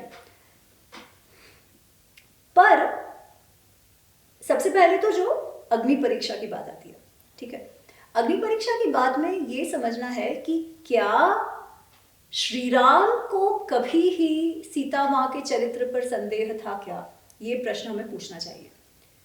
तो वो हम प्रसंग ही देखते हैं जब अग्नि परीक्षा के लिए उकसाते हैं श्री राम। अच्छा, अब पूरा डिस्क्रिप्शन वाल्मीकि जी ने दिया है कि जो विरह है उनका, सबसे पहले तो 13 वर्ष जो उनके वनवास के थे अपहरण के पहले, तब उन दोनों के बीच कैसा प्रेम है उसके विषय में बात करते हैं। फिर 1 वर्ष जो विरह का है, उसमें श्री राम की जो हालत हुई है, जितनी पीड़ा में वो है, उस विषय में भी वो डिस्क्राइब करते हैं।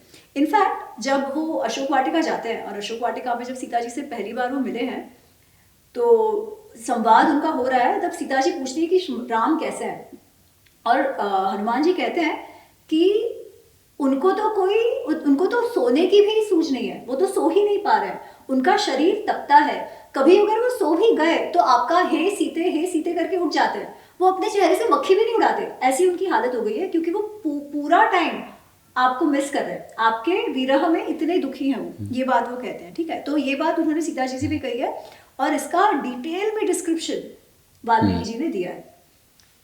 सीता जी के लिए 100 योजन समुंदर पार कर वो गए, पता भी नहीं था कैसे जाएंगे, सेना भी कैसी थी पता नहीं था, पर उन्होंने वो सब किया, वहां जाके महाबली रावण की सेना को हराया, विजय हासिल की और सीता जी को छुड़ाया। इसके बाद एकदम एंटी क्लाइमैक्स यहीं से शुरू हो जाता है।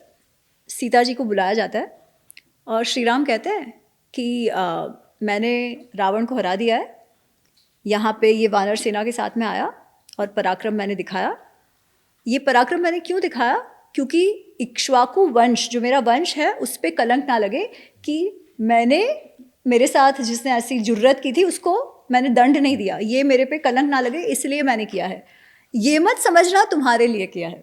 अच्छा, अब ये जब वो कह रहे हैं तब जो वानर और लक्ष्मण जी वहाँ पे सब भौचक्के रह गए हैं, क्योंकि उन सबको पता है कि उनकी हालत कैसी थी, सीता जी के लिए ही किया था, है ना। तो फिर वो कहते हैं इसीलिए तुम जहाँ जाना चाहते हो वहाँ तुम जाओ। अच्छा, अब लोग यहाँ तक बात करते हैं और कहते हैं देखा कितने निष्ठुर हैं श्री राम, ये बात करते हैं और कहते हैं कि ये भाग है क्या वाल्मीकि रामायण में, येस और नो में आंसर दीजिए, क्या श्री राम ने ये कहा है? हाँ कहा है। पर उसके बाद क्या होता है? तो जब वो ये बात कर रहे हैं तब सीता जी एकदम उनको भी बहुत आश्चर्य होता है, अचंभा होता है कि क्या कह रहे हैं ये बात। तो वो कहते हैं कि अगर आपको मेरे पे भरोसा ही नहीं था तो जब हनुमान जी को आपने यहाँ भेजा था तभी मुझे कह देते, तो मैं तभी मेरा जीवन त्याग देती। मुझे आवश्यकता क्या थी जीवित रहने की अगर आपको मुझ पर विश्वास ही नहीं था तो। और इतने वर्ष हम साथ रहे कि आप जानते नहीं है मैं किस प्रकार की स्त्री हूँ। वो ये भी कहती है मैं कोई साधारण स्त्री नहीं हूँ, मैं तो धरती की पुत्री हूँ, इसलिए मैं साधारण स्त्री नहीं हूँ। आप जैसे कोई अनसिविलाइज्ड स्त्री के साथ बात करते हो वैसे मत मेरे साथ बात करिए। और फिर भी अगर आपको मुझ पर विश्वास नहीं है तो लक्ष्मण को वो कहती है चिता जलाओ। और फिर वो अग्नि परीक्षा की बात आती है कि जब वो कहते हैं कि हे अग्नि मेरी रक्षा करना अगर मेरा सतीत्व इंटैक्ट है। अच्छा, तो ये होता है, श्री राम कुछ नहीं कहते, वो केवल नीचे देख रहे हैं और सब लोग ऐसे, सब किसी को समझ नहीं आ रहा है कि इन्होंने क्यों ऐसा किया। अच्छा, फिर अग्निदेव आते हैं और लेकर आते हैं सीता माँ को और कहते हैं अस्याम पापम न विद्यते, इसमें कोई भी पाप नहीं है। जब ये बात अग्निदेव कहते हैं तो श्री राम कहते हैं अहम अपि अवगच्छामि, मुझे तो पता है इसमें कोई दोष है ही नहीं और ना ही मुझे कभी इस बात की शंका थी, मुझे तो पता ही है इसमें कोई पाप नहीं है। अनन्याम हृदयाम सीता मत चित्त परिवर्तिनी, ये जो सीता है ये अनन्य हृदय की है और इसका हृदय केवल और केवल मुझी में है, इसका चित्त मुझ में ही है, मैं ये जानता हूँ। वो कहते हैं वो अपने तेज से सुरक्षित थी, रावण उसे कुछ कर भी नहीं सकता था और मेरे से तो अलग होने की बात ही क्या है। जैसे प्रभा को सूर्य से अलग नहीं कर सकते, मेरे से सीता को अलग नहीं करा जा सकता, परंतु मैंने उसे अग्नि साक्षी से नहीं रोका। क्यों नहीं रोका इस विषय में वो कहते हैं प्रत्यार्थम तो लोकानाम, मुझे सीता पे पूर्ण भरोसा है। प्रत्यार्थम तो लोकानाम मतलब पर लोगों को भी ये समझ आ जाए, लोगों को प्रूफ मिल जाए कि जो विश्वास मुझे सीता पर है वो ही विश्वास उनको भी रहे, इसीलिए मैंने उसे अग्नि साक्षी से नहीं रोका। क्योंकि लोग तो बोलेंगे, अच्छा उस समय जब रावण को मार दिया तो 14 वर्ष तो पूर्ण होने पे थे, उस समय श्री राम केवल पति नहीं थे, श्री राम को पता था जाके वो राजा भी बनने वाले हैं, है ना। तो अभी वो केवल एक पति के रूप में नहीं सोच सकते थे, उनको एक राजा के रूप में भी सोचना था। और एक राजा के रूप में राजा के परिवार का, राजा और रानी पर कोई भी, उनके चरित्र पर कोई प्रश्न नहीं उठना चाहिए, ये बात महत्वपूर्ण है, ठीक है। तो वो प्रश्न ना उठे इसीलिए श्री राम ने जो किया वो किया। क्यों इसलिए नहीं किया क्योंकि उनको भरोसा नहीं था सीता जी पर, ठीक है। अच्छा, अब यही बात की चिंता क्या सीता माँ को नहीं थी? तो उनको भी थी। जब हनुमान जी अशोक वाटिका गए तो हनुमान जी कहते हैं आप मेरे साथ ही चलो, क्यों आप और यहाँ रहना चाह रही हो, तो आप मेरे साथ चलो, अभी के अभी मैं आपको श्री राम के पास किष्किंधा लेकर जाता हूँ। सीता जी कहती है नहीं, मैं तुम्हारे साथ नहीं चल सकती, और वो 2-3 कारण कहती है कि अरे तुम्हारी गति बहुत है ये वो।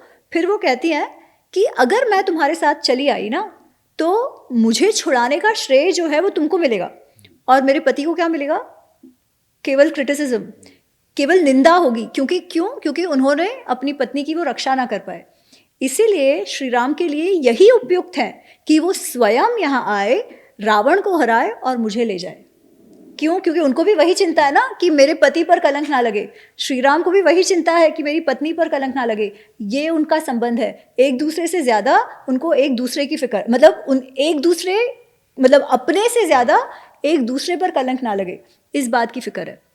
अच्छा, इसमें एक प्रसंग आता है, कई बार मुझे पूछा जाता है तो मैं बता देती हूँ। लोग कहते हैं कि पर एक्चुअली वो सीता माँ थी नहीं, वो माया सीता थी, छाया सीता थी, एक्चुअली ये बात आती है। तो वाल्मीकि रामायण में छाया सीता की कोई बात नहीं है, वाल्मीकि रामायण में तो जैसा है वैसा ही है। अच्छा, लोग कहते हैं कि अग्नि प्रवेश कैसे हो सकता है, तो अब अग्नि प्रवेश मत मानिए, अग्नि साक्षी मानिए। पर अग्नि को तो हम वैसे ही कहते हैं ना कि अग्नि मेरे पुरोहितम, साक्षी है और देवों के पुरोहित है, तो उनके सामने जो भी प्रतिज्ञा की जाती है वो सही करनी पड़ती है, तो अग्नि साक्षी मान लीजिए। परंतु छाया गीता का प्रसंग जो है वो as far as I understand Adhyatma Ramayana से आता है और तुलसीदास जी इसके विषय में बात करते हैं, पर वाल्मीकि रामायण में उसका कोई उल्लेख नहीं है, तो ये बात भी है। अच्छा, अब लोग कहते हैं कि सेकंड अग्नि परीक्षा जब होती है, हाँ सेकंड टाइम, हाँ, परित्याग जो है, second time is a question, is a bigger question. Correct. अच्छा तो जब मैं ये कहती हूँ तो लोग कहते हैं ठीक है चलो ये बात तो मान गए, पर अगर अब सबको विश्वास हो चुका था तो फिर उनको अयोध्या जाकर क्यों छोड़ दिया, है ना, ये बात आती है। तो सबसे पहले तो ये समझते हैं कि ये प्रसंग जो है सीता जी के फिर से परित्याग का, वो उत्तरकांड में आता है, और उत्तरकांड पे ऑलरेडी ये प्रश्न है कि वो एक्चुअली वाल्मीकि जी ने लिखा है या नहीं लिखा है, ठीक है, ये बात उस पर प्रश्न चिन्ह है। परंतु इस पे अभी फुल अग्रीमेंट नहीं है। कुछ कुछ जो ट्रेडिशनल स्कूल्स है वो मानते हैं कि उत्तरकांड है, क्योंकि गीता प्रेस में भी वो है, क्रिटिकल एडिशन में भी उसका है। बहुत लोग मानते हैं नहीं है, पर मैं कहती हूँ कि चलो है नहीं है जाने दीजिए, पर अगर हुआ है तो क्या उसे कोई दृष्टि से हम देख सकते हैं क्या? अगर ऐसा हुआ होता तो श्री राम ने क्या करा होता, उस तरीके से इसे देखते हैं। तो प्रसंग क्या हुआ था? तो ऐसा हुआ था कि अयोध्या में एक दिन श्री राम बैठे हैं और उनके साथ कुछ नाट्य कलाकार सब आए हैं। तब कैसे होता था कि नाट्य कलाकार जो होते हैं ना, क्योंकि वो लोगों के बीच रहते हैं, तो जो राजा लोग होते थे वो उनको बुलाते थे ये जानने के लिए कि समाज के लोग क्या बात कर रहे हैं। वो कहते हैं ना फीडबैक लेना, वो 360 डिग्री फीडबैक वाला सिस्टम ये था कि लोगों के मन में क्या चल रहा है वो हमें पता चले। तो वो भद्र नामक एक व्यक्ति हैं, वो कहते हैं वैसे तो सब अभी भी आपकी वीरता की पराक्रम की प्रशंसा करते हैं, और चुप हो जाता है। श्री राम कहते हैं क्या हुआ बताओ, मेरे बारे में, भरत के बारे में, सीता के बारे में क्या बातें चल रही है, तुम डरो मत, जो भी है बताओ। तो भद्र कहते हैं कि एक बात है, लोगों में बहुत अपवाद फैल चुका है कि श्री राम ये जानते हुए कि उनकी जो पत्नी है वो 1 वर्ष इतने सारे टाइम रावण की क्रीड़ा स्थल में रही अशोक वाटिका में, क्या पता वहाँ क्या हुआ होगा, ऐसे उनकी जो पत्नी है वो उनको वापस कैसे ले आए और कैसे उनको हाथ लगाते होंगे। क्योंकि राजा को अपने पत्नी के इस दोष से कोई भी प्रॉब्लम नहीं है, तो हम भी हमारे घरों में वो मोरालिटी की लाइन नहीं ड्रॉ कर पाते, क्योंकि यथा राजा तथा प्रजा। तो जब हमारे घर पे भी लोग ऐसा कोई दोष करते हैं तो हम उनको मना नहीं कर पाते, क्योंकि वो कहते हैं अरे राजा को प्रॉब्लम नहीं है, आपको क्या प्रॉब्लम है। तो इस प्रकार की बातें हो रही है। ये सुन के श्री राम अत्यंत दुखी, मतलब पहले तो वो शॉक हो जाते हैं कि ये क्या बात है। तो वो औरों से पूछते हैं कि क्या सही में ऐसा है, तो सब लोग कहते हैं कि हाँ ये बात सही है, हम सब ने ये बात सुनी और लोग इस बारे में बहुत चर्चा कर रहे हैं।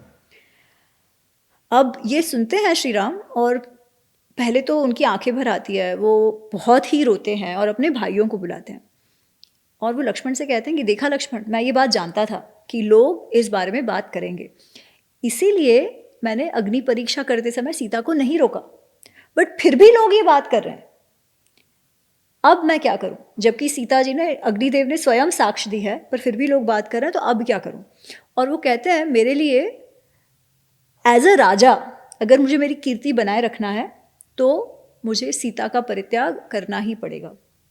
और जो परित्याग वाला जो प्रसंग है वो होता है। अब ये जब हम पढ़ते हैं उस विषय में तो हम सबको बहुत दुख होता है, क्योंकि हम सब जानते हैं ना कि सीता माँ निर्दोष है, ठीक है। अच्छा, उस समय अगर देखा जाए तो लोगों को तो सही लग रहा था कि जो था वो दोष हो रहा था, और जो मोरालिटी स्टैंडर्ड्स हैं वो सोसाइटी में वो कम हो रहे थे, कोई भी कारण सर ये तो हो ही रहा था, इसलिए उनके लिए तो एट दैट पॉइंट वो सत्य था। आज we have the benefit of hindsight, इसलिए अलग बात है। तो लक्ष्मण जी भी बहुत दुखी हैं, बट इवेंचुअली वो सीता माँ को ले जाते हैं, वो नदी के पार वाल्मीकि जी के आश्रम के पास उन्हें जब छोड़ते हैं तो वो कहते हैं कि आपके विषय में ऐसी ऐसी बात हो रही है, इसलिए श्री राम ने आपको छोड़ने का निर्णय लिया है। अच्छा, उस समय सीता जी, ऑफकोर्स उनको बहुत दुख हुआ है, पर वो बिल्कुल कोसती नहीं है श्री राम को। पता है वो क्या कहती हैं? वो कहती है कि श्री राम राजा है और उनका राजधर्म निभाने में मुझे भी अपना सहयोग देना चाहिए, इसलिए अगर मेरे कारण बाधा आ रही है तो उसका सोल्यूशन भी मुझे ही निकालना पड़ेगा, इसलिए मुझे इससे कोई दिक्कत नहीं है, और अगर मेरा बस चलता तो मैं अपने प्राण भी त्याग देती। परंतु शी वॉज प्रेग्नेंट, उस समय वो प्रेग्नेंट थी, तो वो कहते हैं कि क्योंकि श्री राम के का बच्चा मेरे पेट में है, इसलिए मैं वो भी नहीं कर सकती, मुझे जीना भी पड़ेगा, और मैं समझती हूँ कि वो क्यों ये कर रहे हैं। तो वो बहुत ही दुखी हैं, परंतु धर्म में साथ निभाना उन्होंने फिर भी नहीं छोड़ा। अब पर श्री राम का क्या, उन्होंने, लोग कहते हैं उन्होंने अपनी कीर्ति को प्रायोरिटी दी, अपनी पत्नी को छोड़ दिया, ये तो अन्याय हो गया। मैं सबसे ये प्रश्न पूछती हूँ कि इसमें ना हमको दुख, हमारा मन व्यथित होना बहुत ही सही है कि सीता जी के साथ तो अन्याय हुआ ही हुआ, उस बात को जस्टिफाई नहीं कर सकते। परंतु ये प्रसंग हमें क्या बताता है? अगर हम आज के परिप्रेक्ष्य में देखें और हमारा कोई नेता है जिसका हमें लगे कि there is a conflict between his personal life and public life, और उसे नेता हमने बनाया है ना, तो हम क्या चाहते हैं कि वो क्या चूज़ करे? पर्सनल लाइफ चूज़ करे या पब्लिक लाइफ चूज़ करे? हमें चूज़ करे। सबका यही उत्तर होता है। तो अयोध्या के लोग क्या ये नहीं चाहते होंगे? क्योंकि उनके राजा है जिनके लिए वो 14 वर्ष रुके हैं, जिनके लिए राम का शब्द न्याय है ना। अच्छा, अब वो विश्वास राजा कैसे बनाए रखे? उसके लिए खुद तो कुछ बलिदान देना ही पड़ेगा, है ना। अगर वो ये कहते कि किसने, वो कौन बोल रहा है, लेकर आओ यहाँ, मैं उनको पनिशमेंट दूंगा, तो वो हिटलर शाही हो जाती ना। ये या वो ये कहते, लोग कई लोग ये कहते हैं कि मैम उनके पास दूसरा भी ऑप्शन था, वो कहते ठीक है आपको सीता पे भरोसा नहीं है, मैं भी चला जाता हूँ। क्या ये सच्ची में पॉसिबल था? क्योंकि राजा होना केवल एक अधिकार की बात नहीं थी, अगेन राजा होना एक कर्तव्य की बात थी। ऐसे मन में आया राजा बन गए, मन में आया छोड़ दिया, ऐसा नहीं था। It was something he owed the people of Ayodhya, right. इसलिए वो चले जाना भी ठीक नहीं था। अगर वो जाते तो लोग क्या कहते, आप सोचिए, जब राजधर्म मतलब प्रजा को और पत्नी को चुनने का समय आया था तो उनके पिताजी ने क्या चुना था? पत्नी को, प्रजा को नहीं चुना था। उनके लिए बाकी सब तो छोड़ दो, श्री राम स्वयं कहते हैं कि वो कामासक्त हो गए थे। तो उस समय अगर वैसा किया होता ना, तो आज हम भी यही कहते हैं कि देखा प्रजा को छोड़ दिया, पत्नी के पीछे चला गया, अपने पिताजी जैसा ही निकला, तभी हम ये बात कहते। उन्होंने he took the tough way out. He said ठीक है, आपको मुझ पे, मेरे पत्नी पर भरोसा नहीं है, तो आपके लिए मैं मेरे पर्सनल जीवन की आहुति देने तैयार हूँ। जब राजधर्म और पति धर्म का कॉन्फ्लिक्ट हो रहा है, तब वो ये कह रहे हैं कि मैं प्रजा को चुनता हूँ। वही तो राजधर्म है कि प्रजा सर्वोपरि, है ना। अच्छा, प्रजा को चुनता हूँ, परंतु क्या उन्होंने सीता जी को सच्ची में छोड़ा था? नहीं, क्योंकि अगर छोड़ा होता तो जैसे हमने अभी बात करी, वो चाहते तो वापस विवाह कर सकते थे। अगर उनको भी ये लगता कि लोग जो कह रहे हैं वो सच है, तो वो वापस विवाह कर लेते। वैसे भी उनको यज्ञ वगैरह के लिए तो गृहस्थ होना आवश्यक है, पत्नी का होना आवश्यक है, तब वो सोने की गीता सीता जी की हम बात सुनते हैं ना। क्यों उन्होंने वापस विवाह नहीं किया? कौन रोक रहा था उन्हें? उसका मतलब क्या? उन्होंने प्रजा को ये संदेश भेजा कि मैंने आपके लिए, राजधर्म के लिए अपनी पत्नी का त्याग किया है, परंतु मैंने उसका मतलब मैंने पत्नी को जाने दिया है, पर उसका मन से कभी त्याग नहीं किया। मेरे लिए पत्नी तो वही है, पत्नी की जगह केवल सीता और सीता ही होगी और कोई नहीं। क्योंकि भले ही आपको विश्वास नहीं है, मुझे तो मेरे पत्नी पर विश्वास है और है ही। इनफैक्ट ये बात अंत में जब वो वापस लवकुश आ गए हैं और वो गाना सुना रहे हैं सब, तब जब वाल्मीकि जी को भी वो बुलाते हैं, जब पता चल गया है कि लवकुश इन्हीं के बेटे हैं, तभी वो कहते हैं कि मुझे क्षमा करिए, मुझे तो कभी संदेह था ही नहीं सीता पर क्योंकि लोग ये बात कर रहे थे, मैंने उनको त्याग दिया। अच्छा, अगर वो सीता जी को नहीं त्यागते तो कदाचित आज हमें सीता जी के लिए जो सहानुभूति होती ना, वो होती ही नहीं, है ना। वो तो क्योंकि श्री राम ने उन्हें त्याग दिया, और त्यागने के बाद भी स्वयं विवाह उन्होंने वापस नहीं किया। उन्होंने हम सबको भी ये संदेश दिया कि लोग कुछ भी कहे, मुझे कभी सीता पर कोई भी अविश्वास था नहीं, है ना। तो क्या सीता जी के लिए ये न्याय था? नहीं, बिल्कुल नहीं था। पर सीता जी भी कोई साधारण पत्नी नहीं थी, सीता जी भी एक रानी थी। तो अगर सहधर्मचरी अगर की जो हम बात करते हैं, तो राजधर्म में भी सीता जी उनकी सहधर्मचरी बनकर रही। परंतु एंड में क्या होता है?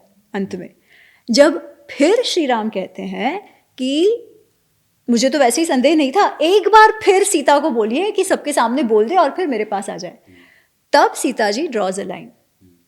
क्योंकि अब ये उनके धर्म की बात नहीं है, उन्होंने पत्नी धर्म निभाया है, उन्होंने मातृ धर्म निभाया है, उन्होंने रानी धर्म भी निभाया है, पर अब तो ये स्त्री के आत्मविश्वास के सेल्फ रिस्पेक्ट की बात है ना, आत्मसम्मान की बात है कि वापस सबके सामने प्रूव हो गया है सबको, फिर भी जस्ट क्योंकि लोग कह रहे हैं इसलिए वापस सबके सामने आप वो प्रतिज्ञा लो। पर प्रतिज्ञा वो फिर भी लेती है क्योंकि ये उनका नागरिक धर्म भी है, राजा कह रहे हैं, पत्नी धर्म भी है, पति कह रहा है, पर वो कहती है मैं प्रतिज्ञा लूंगी वापस नहीं आऊंगी, क्योंकि इनफ है ना, इनफ इज इनफ। मेरी जो माता है, धरती माता है, वो मुझे अपने में संभाले। अगर मैंने मन से, वाणी से, शरीर से कभी भी श्री राम के अलावा किसी को नहीं सुना, किसी के बारे में नहीं सोचा, तो इसमें जो सीता जी का व्यक्तित्व है एज अ स्त्री, वो और उभर कर आता है। परंतु क्या श्री राम ने किया वो गलत था? ये तो वही है ना कि जब धर्म संकट, इसे तो कहते हैं, धर्म संकट में हमें भले ही दोनों विकल्प हमारे पसंद के ना हो, चुनना तो पड़ता है, स्पेशली जब आप एक नायक हो, स्पेशली जब आप एक राजा हो। और जब निर्णय लेते हैं तो निर्णय का जो भी रेपरकशन है उसे भी भुगतना तो पड़ता ही है, और वो उन्होंने भी भुगता ना। कोई बहुत खुशी खुशी तो नहीं जिए, वो जो विरह की पीड़ा थी जो उन्होंने पहले सही थी, वो उन्होंने अपने जीवन के अंत तक सही। तो पर उन्होंने क्यों ये किया? प्रजा सर्वोपरि, राजधर्म के लिए। यही तो है ना जो हम अंग्रेजी में भी कहते हैं कि uneasy lies the head which wears the crown. धर्म संकट है, और जीवन में यही सीखना है कि जब अलग अलग हमारे रोल्स हैं वो कॉन्फ्लिक्ट में आए, तब कौन से रोल को हम चूज़ करें। अब सबके लिए ये इतना इजी नहीं है, इसलिए मैं हमेशा कहती हूँ कि श्री राम को जज करना तो बहुत इजी है, बट श्री राम बनकर भावनाओं में बहे बिना अपने पर्सनल लाइफ की आहुति देकर भी अपने प्रजा को चुनना, ये अत्यंत कठिन है। He took the hard way out. Why? Because he was Shri Ram.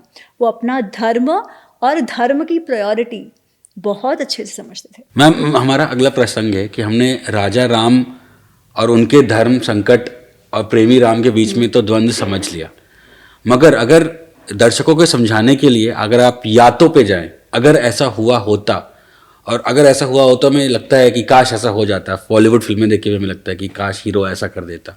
मगर अगर श्री राम ने दूसरी अग्नि परीक्षा ना बुला के सीता को सहर्ष स्वीकार कर लेते, बच्चों को स्वीकार कर लेते, तो जो पटकथा लिखती, जो रामायण हमारा एंड होता, वो कैसा होता और अभी कैसा है, उस पर कुछ दृष्टि डालिए। देखिए, यातों के बारे में कहना तो कठिन है, पर मैं अपना इस पर थोड़ा सा मंतव्य बताती हूँ।